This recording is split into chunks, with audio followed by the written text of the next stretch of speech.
అందరికీ నమస్కారం. ఇందాక ఈ జియో నంబర్ 53 and 54 పైన మా కమిషన్ చైర్మన్ గారు, వైస్ చైర్మన్ గారు క్లియర్గా చెప్పడం జరిగింది. That the background is only one word which our honourable CM said. Government form అవుతూనే ఈ ఎడ్యుకేషన్ మీద మాట్లాడేటప్పుడు ఆయన చెప్పిన మాట, education is no more a business from now onwards in the state అని చెప్పారు. మరి అందులో భాగంగానే ఎవరు కూడా అంటే ఎడ్యుకేషన్ ఒక బిజినెస్ లాగా ఉండకూడదు. కోర్స్ ఇది ఎడ్యుకేషన్ యాక్ట్లోను సొసైటీస్ యాక్ట్లోను ఎప్పటి నుంచో ఉంది, కానీ ఎవరు ఫాలో అవుతున్నారా లేదా అని చూసే మెకానిజం లేక ఈ స్టేట్లో ఎస్పెషల్లీ లాస్ట్ 20 yearsలో ఈ కార్పొరేట్ కళాశాల అంటే chain of colleges or chain of schools ఏర్పడి ఒక పేరెంట్స్లో కూడా అదేదో అక్కడ చదివితేనే మా వాడు ఇంజనీర్ అవుతాడు, లేదా అక్కడ చదివితే మా పాప డాక్టర్ అవుతుందనే ఒక దీంట్లోకి తీసుకెళ్ళి అంటే ఎంత ఫీజు అయినా అప్పు చేసి కట్టే పరిస్థితిలోకి పేరెంట్స్ని తీసుకెళ్లే పరిస్థితి లాస్ట్ 20 yearsలో వచ్చింది.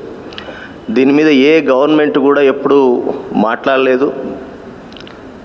కనీసం 20-30 ఏళ్ళ తర్వాత ఈ గవర్నమెంట్ మన ముఖ్యమంత్రి జగన్మోహన్ రెడ్డి గారు వచ్చిన తర్వాత దీనిపైన ఆలోచన చేసి, అంటే ఒకవైపు ఇందాక మా మేడం చెప్పినట్టుగా గవర్నమెంట్ ఎడ్యుకేషన్ని ఇంప్రూవ్ చేస్తూనే అంటే ఇన్ఫ్రాస్ట్రక్చర్ వైజ్ కావచ్చు, లేదా క్వాలిటీ కావచ్చు, స్టాండర్డ్స్ కావచ్చు, వీటన్నిటిని మెయింటైన్ చేస్తూనే మరోవైపు ఈ ప్రైవేటు స్కూల్స్, జూనియర్ కాలేజీలు లేదా ప్రొఫెషనల్ కాలేజీలు వీటన్నిటి మీద కూడా some regulation should be there. Regulation అంతా ఏమనుకుంటారంటే ఫీ అనుకుంటున్నారు. It's not only fee, standards maintain చేస్తున్నారా, లెక్చరర్సు లేదా టీచర్సు వెల్ క్వాలిఫైడ్ ఉన్నారా లేదా, వాళ్ళకు మంచి జీతాలు ఇస్తున్నారా లేదా, ప్రాపర్ అకౌంట్స్ మెయింటైన్ చేస్తున్నారా లేదా. ఎందుకంటే ఈ ప్రాపర్ అకౌంట్స్ మెయింటెనెన్స్ లేనప్పుడు చెక్ చేయడం, రెగ్యులేట్ చేయడం అనేది కష్టం. నో ప్రాఫిటీరింగ్ అంటున్నాం. No profiteering in the sense నీకెంత ఫీజు తీసుకుంటున్నావు, ఎంత ఖర్చు పెడుతున్నావు. So fee fixation as per supreme court judgement, fee fixation ఎప్పుడు కూడా based on per capita expenditure. అంటే ఎనీ ఇన్స్టిట్యూట్ ఒక స్టూడెంట్ మీద ఎంత ఖర్చు పెడుతున్నారు, ఆ ఖర్చు పెట్టిన దాని మీద మేబీ 10%, 15%, 20% ఫర్దరెన్స్ కావచ్చు, ఇన్ఫ్లేషన్ కావచ్చు యాడ్ చేసి ఫీ ఫిక్స్ చేయాలనేది ఒక జనరల్ రూల్. ఇది ఎప్పుడూ జరగలేదు ఈ స్టేట్లో, especially schools and junior college విషయంలో ఎప్పుడు జరగలేదు. నౌ ఇది జరుపుతూనే మీరు జీవోలో కూడా చూడండి, ఆ మెయింటెనెన్స్ ఆఫ్ అకౌంట్స్లో కూడా అంటే జస్ట్ లైక్ దట్ మీరు నెక్స్ట్ సబ్మిట్ చేసేటప్పుడు మేము మెయింటెనెన్స్కు ఇన్ని కోట్లు ఖర్చు పెట్టాం, బిల్డింగ్ రెంట్ ఇంత కడుతున్నాం, ఏసీ ఖర్చు ఇంత వస్తుంది, ఇది కాదు.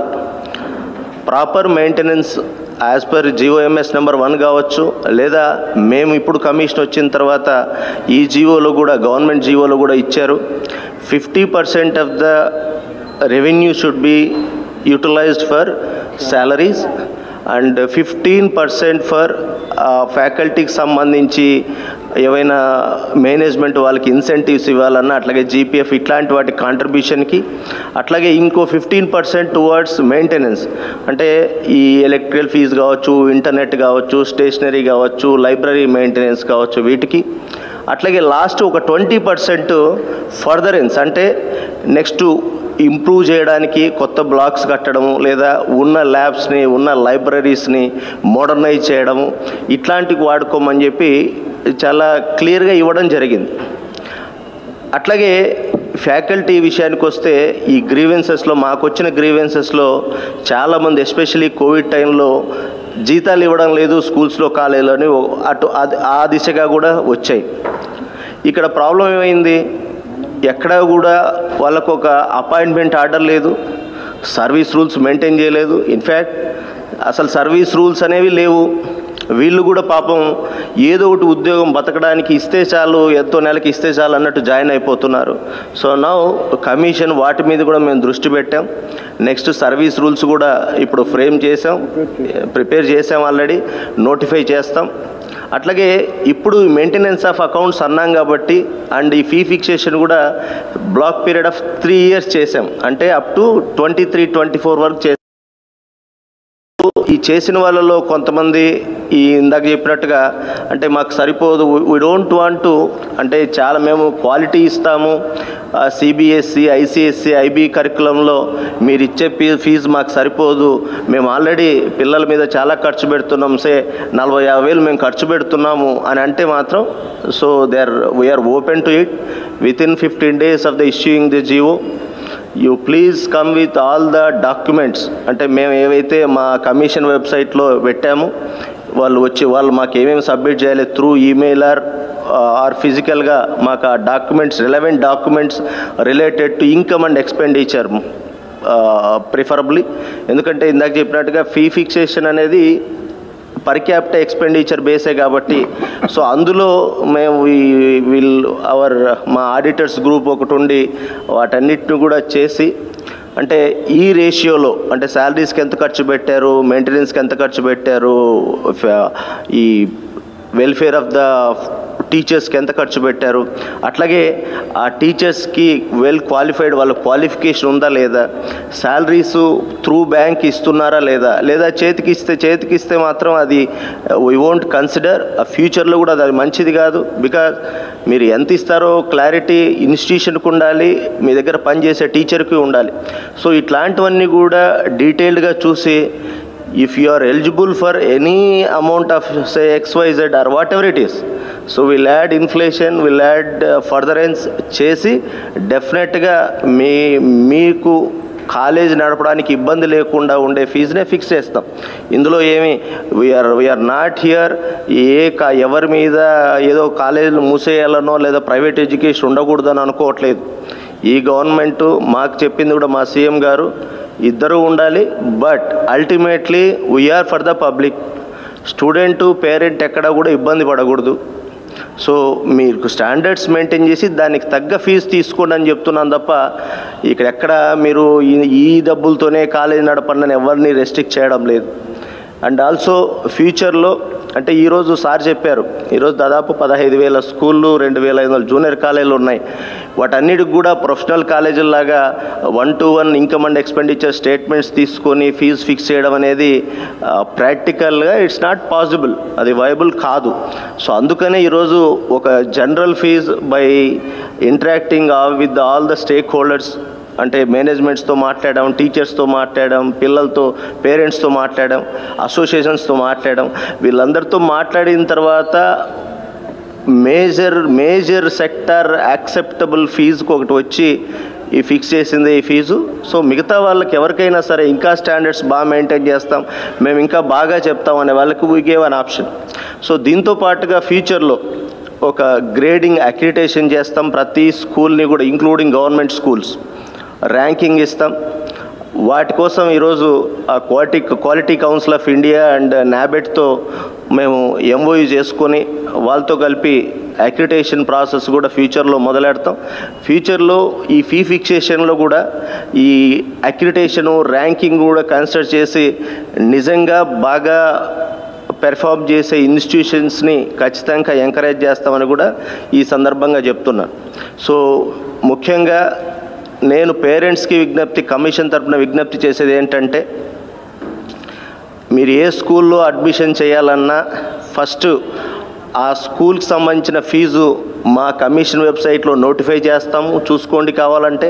అట్లాగే ఆ స్కూల్లో కూడా డెఫినెట్గా ప్రతి స్కూల్లోనూ ఈ స్కూల్కి కమిషన్ నిర్దేశించిన ఫీజు అని చెప్పి ఒక ఫ్లెక్సీ ఆర్ బోర్డు పెట్టాలని మేము చెప్తున్నాం. అది పెట్టి మాకు ఫోటో కూడా పంపించాలని చెప్తున్నాం. సో మీరు మేనేజ్మెంట్స్ని డిమాండ్ చేయండి, మీ కాలేజీకి లేదా మీ స్కూల్కి కమిషన్ ఇంత ఫిక్స్ చేసింది, మేము ఇంతే కట్టము. ఎక్కువ అడిగితే మీకు ఇందాకనే గ్రీవెన్స్ నెంబర్ చెప్పాం, 9150381111కి బిట్వీన్ 10 to 5 ఎప్పుడైనా కాల్ మీ ఇష్యూస్ రిజాల్వ్ చేస్తాం. లాస్ట్ 1.5 ఇయర్లో కూడా ఈ త్రూ దిస్ గ్రీవెన్స్ నెంబరే దాదాపు 1285 గ్రీవెన్సెస్ వచ్చాయి. వాటిల్లో ఇప్పటికీ దాదాపు 900 వరకు ఇష్యూ రిజాల్వ్ కూడా చేశాం. So we are doing. The only thing is physical inspections ఇవన్నీ లేకపోవడం వల్ల ఇంకా అందరిలోకి పోలేదు. కానీ ఫిజికల్ ఇన్స్పెక్షన్ ఎందుకు లేవంటే ఆల్మోస్ట్ రన్ అవ్వలేదు. లాస్ట్ 1.5 ఇయర్ కోవిడ్ వల్ల ఏవి రన్ అవ్వలేదు, మేము చేయలేకపోయాం. సో పేరెంట్స్ కూడా దయచేసి మీరు తప్పదు ఎంతైనా పర్లేదు ఏదో చదవాలనే దానికి పోవద్దు.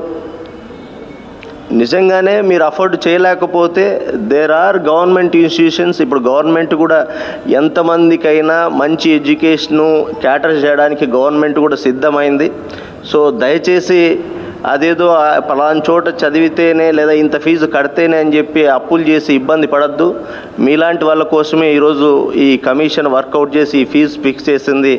అట్లాగే టీచర్స్ కూడా మీరు దయచేసి ఒక అపాయింట్మెంట్ ఆర్డర్ చూసి తీసుకోండి, లేదా సర్వీస్ రూల్స్ కూడా చూడండి, సైన్ చేయండి, శాలరీ కూడా త్రూ అకౌంట్ డిమాండ్ చేయండి. సో అవి కానప్పుడు యూ ఆల్సో మా గ్రీవెన్స్కి ఏమైనా ఇబ్బందులు ఉంటే కాల్ చేయండి, మీ గ్రీవెన్స్ ఇచ్చడానికి మేము సిద్ధంగా ఉన్నాం. At the same time private institutions managements కూడా ఏదైనా గ్రీవెన్స్ అంటే గవర్నమెంట్ నుంచి ఏదో ఇదేది ఫైర్ సర్టిఫికేట్ త్వరగా ఇవ్వలేదు, లేదా ఫైర్ సర్టిఫికేట్ ప్రతిసారి అడుగుతున్నారు, లేదా రెన్యువల్స్లో ఇబ్బంది పెడుతున్నారు, టైం ల్యాగింగ్ ఉంది, మీకు ఏమైనా సమస్యలు ఉన్నా కూడా commission is ready to resolve any issues related to all the education సంబంధించి ఆల్ స్టేక్ హోల్డర్స్కి, పేరెంట్స్కి కానీ, పిల్లలకు కానీ, టీచర్స్కి కానీ, మేనేజ్మెంట్స్కి కానీ ఎవరికి ఇష్యూస్ ఉన్నా రిజాల్వ్ చేయడానికి ఈ కమిషన్ ఎప్పుడు సిద్ధంగా ఉంటుందని తెలియజేస్తూ సెలవు తీసుకుంటున్నాను.